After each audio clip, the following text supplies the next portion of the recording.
और गलत है। सच बात यह है कि मिल्कीपुर विधानसभा में उपचुनाव होना है और जिसमें हमारा बेटा अजीत प्रसाद को माननीय अखिलेश यादव जी ने पार्टी के हजारों कार्यकर्ताओं को कार्यालय में बुलाकर उनकी आम सहमत के आधार पर, सर्वसम्मत निर्णय के आधार पर हमारे बेटे अजीत प्रसाद को हमारी वो सीट, जिसको मैंने 12 जून को सांसद बनने के बाद खाली कर दिया था, उस पर चुनाव होना है और उम्मीदवार हमारा बेटा है। भारतीय जनता पार्टी पूरी तरह से उसको जानकारी है कि हम कुछ भी करेंगे, लेकिन भारतीय जनता पार्टी इस चुनाव में कामयाब नहीं होगी। भारतीय जनता पार्टी बुरी तरह हारेगी।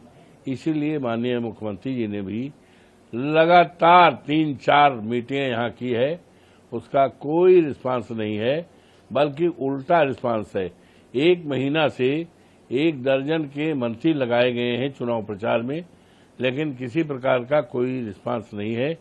इनको इस बात की जानकारी है कि जिस तरह से अवधेश प्रसाद 54 फैजाबाद जनपद अयोध्या से लोकसभा सीट जीते हैं और जिसकी चर्चा केवल अयोध्या, फैजाबाद, उत्तर प्रदेश में और देश में नहीं, सारी दुनिया में है, और जिस सीट के लिए भारतीय जनता पार्टी दम भरती थी, खम भरती थी कि हमको राम को लाए हैं और हमें कोई हटा नहीं पाएगा, और वो सीट जीत करके आज इसको, इसलिए भारतीय जनता पार्टी को पता है कि हम चुनाव बुरी तरह हारेंगे, तो इसीलिए उन्होंने मेरे बेटे के ऊपर निराधार, असत्य और गलत तथ्यों के आधार पर मुकदमा दर्ज किया है।